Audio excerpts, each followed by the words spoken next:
Welcome to the Secrets of Self-Publishing with C.S. Areson. Well, I'll be honest, these may not be all the secrets, but hopefully there'll be some tips to help you on your way. There are some questions, though, we need to answer. Who? Who are you? Hopefully you're somebody with a story or information you want to share. What do you want to do? Well, you want to get your book published. When do you want to do this? Let's be honest. We had our wishes. We really want it right now. Where can we do this? You can do it on your computer, on the internet. You just don't want to make the same typo I did there. Why do you want to do this thing? That's something you have to supply. You have to know why you want to publish a book, because if you don't, it isn't going to happen. How do you do it? Well, that's what we're here to talk about today. Who am I? I'm Charles Wesley Areson, or Charles S. Areson. That's me and my wife up in the upper left-hand corner there. You can see some of the things I've worked on in the past. Impossible to Forgive, Hungry for More, a handbook on Wesley-style band meetings. My big book, of course, well, to me it's my big book. The Bee in the Blackberry Bush has also been published in Spanish and Lao. And the corner, about down there in the corner, says Wisdom for My Daughter, which is the one I'm currently working on, with some others. As you can see, I've self-published a few books. That's where I come from. You say, well, why is the S if your name's Charles Wesley? Well, here's the truth. Anybody can have a pen name. So I went with a pen initial. And why CS? Well, we'll get into that a little later. So, what do I get out of this? Well, we'll find out that when we get to the whys. When can we do this? Well, you can do it today and in the future. You can contact me at csareson.books@gmail.com. Where? Well, here, I hope, or online, or find a writer's group that can help you. Why do I do this? Well, first let's talk about how. How do we do this? By sharing information. Now for the why. Why do I want you to do this? Why do I offer this information? Well, I kind of hope you might want to read one of my books. Also, the golden rule says I'm supposed to help others as I want to be helped. And I love what Zig Ziglar says. You can get anything you want if you help enough people get what they want. Besides that, it's fun. If you, because of listening to this, become a New York Times bestseller, how much greater can that be than the fact that I helped you get along and be able to do that? To me, that's just great fun. So what has been this publishing in the past? Well, of course, the traditional publishing with agents, and made sure you had to have connections. There was high-priced self-publishing outfits, or what's been called vanity press or publishing. Sometimes they charge a lot of money, promise all kinds of things, and many times you end up with a stack of books with nowhere to put them. And of course, there was always the copier and the stapler. What about today? Wow, today, publishing, there's the traditional, there's still the vanity press out there, the high-priced self-publishing outfits. There's your printer, there's blogging, there's ebooks, and there's print on demand. Jeff Goins says it this way: there's no I can't anymore. No waiting for the right time, no asking permission. You're in charge. No one is holding you back but you. No more stalling. It's time. The tools are on your side. Jeff's a great help. I suggest getting into some of his stuff, but enough of the promo. By the way, he didn't pay me for this either. Jeff also says, you can spread a message worth hearing to thousands of people for free. You're going to record an album on your laptop, raise money through crowdfunding, all in the comfort of your own home. This is the age of no excuse. I am the only one to blame. One thing I don't like about that quote, it puts the blame on me if something isn't self-published. I can't blame it on anybody else anymore, and neither can you. So what's out there? Ebooks. There are iBooks, Nook, EPUB, Kindle, and who knows what else has been coming up since I started recording this or got together the information. These are non-print books that can be read on the internet. There's publishing on demand with groups like CreateSpace, Lulu, Burb, and others that are out there. It's 17 hours. But do your research. Don't be in a hurry. Read the boring fine print. Ask others what they're going through. And remember, there are always downsides. Somebody can say, there's no downside to going this route. Yes, there is. There always is. There are trade-offs. Sometimes the trade-offs are good. Sometimes they're not. You do the research. Don't trust anyone else's voice. Find out for yourself. Let me tell you something. If you wait until everything is perfect before going forward, you will never go forward. Let's give you a little history about what I did. I heard John Acuff say 90% unpublished is better than 100% and dying with it in your head. Well, okay. I added the dying with it in your head part. But he said 100% and in your head. Actually, the first time I heard this on a podcast, I thought he said 80% and published, which gave me a lot of permission and probably helped me get along the way because I figured I can hit 80%. And let me tell you something, you can hit 90. The tools are out there. So what did I do? I picked a story. I decided that I was going to be a published author. Why? Because my daughter looked at me when I wrote her stories and said, Daddy, when are you going to become a real author? Of course, I explained to her I was a real author. I just wasn't a published author. But at a young age, she had no idea. So finally, I told myself, I've got to actually do this. Do this for me and for my daughter. So I picked a story. The story I picked was The Bee in the Blackberry Bush. I looked for a publisher, actually a self-publishing outfit. I picked CreateSpace, which I'll talk about later. I talked to interested friends about what I was doing. Through those discussions, I found an editor. I also found an artist. I can't draw a straight line with a ruler. Those aren't my drawings, buddy. Don Lee put those together. And I just kept going. When I first got these pictures from the artist, Don Lee, I was just amazed. He'd captured it perfectly. The story behind these pictures, are one of those things that come together when you start moving forward. I made the decision. I picked out the story. I was talking with a friend of mine about I was hoping to get done by Christmas to have a book to hand my daughter. I didn't tell her I was doing it, but I was going to give it to her. A book that I had written. I was telling him I needed somebody to do some editing for me. And I needed somebody to do some artwork, but I didn't have any money. At the time, I was a hospice chaplain. We didn't make lots of money. I had lots of bills, too. So I said, I need to know where I can turn to. And he threw about some ideas, and we talked. And then he said, I'll tell you something. I've done a little bit of editing. And my brother does, as his words, not mine, Don. Those are your brother's words. He does cutesy well. And sure enough, he did.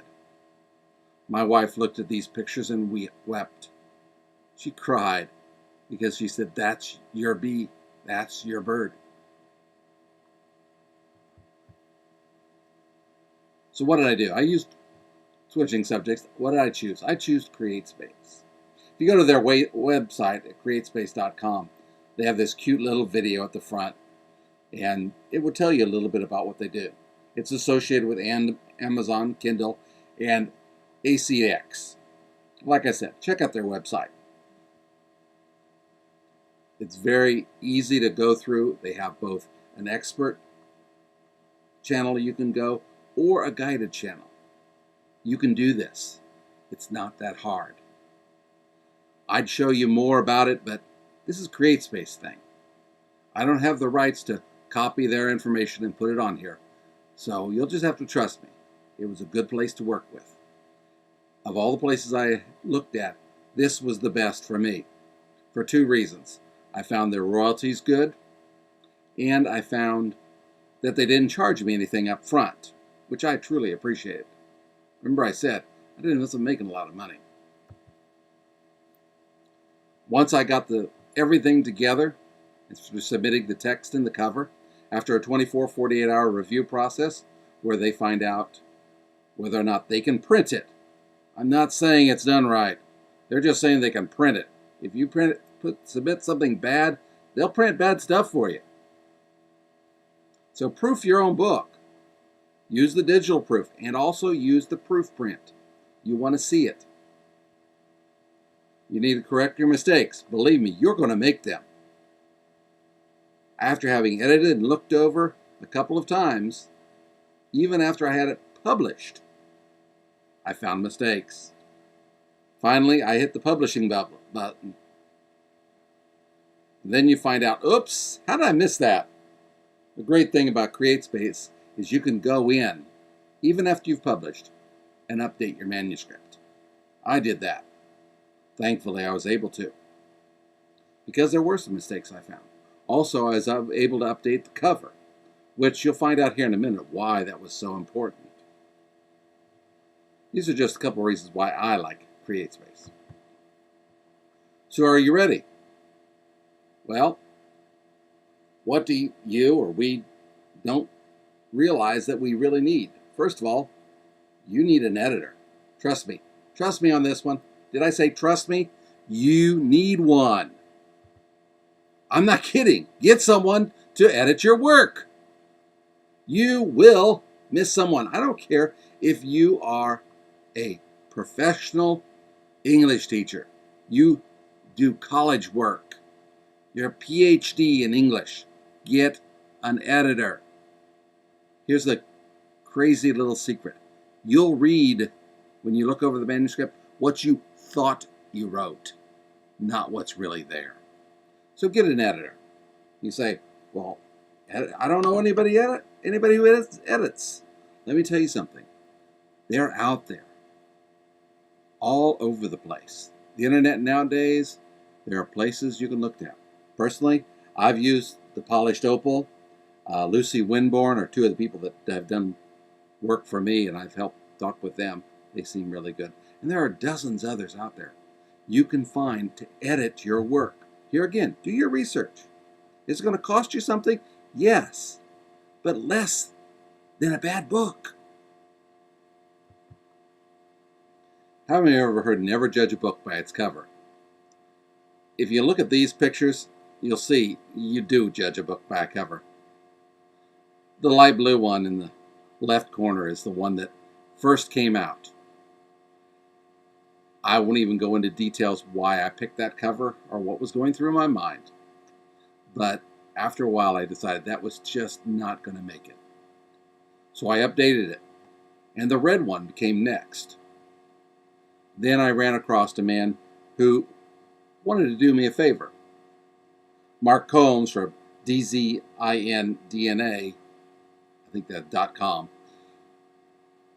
designed the cover you see in the middle there. And it's beautiful. He took the pictures that were in the book and created that cover for me. There are people out there, lots of people out there. Again, get online, do some research. Don't jump at the first thing. Find out from people. You will be surprised what's out there. Because people do judge your book by its cover. They may buy it because it's you. At least your friends and your relatives might. But others will buy it because the way it looks. So what is the dangers out there? The danger is that it's easy to publish low quality work. I was going to say trash, but it isn't. What you're writing isn't trash. It's just not the quality it needs to be if you don't go through the process of getting things edited and looked for. Trust me, you don't want to publish low quality work. Take the time, do it right. Don't get in a hurry to do a launch. Plan at it, work at it, plan at it, work at it. Get a process laid out.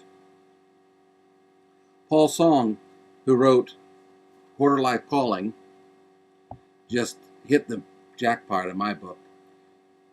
He planned out his launch, went through a whole process, got a group of people to follow him on Facebook, and they purchased the book and got copies of it and looked it over, and it was a great book. I got it in my library. You won't be able to publish it now. You won't be able to buy it now. Why? Because he had to take it off the market, because now a publisher, traditional publisher, has picked it up. So you have to wait probably a year from now. So that's 2017, which, who knows, maybe you'll listen to this in 2017 or after. But his book, excellent, excellent.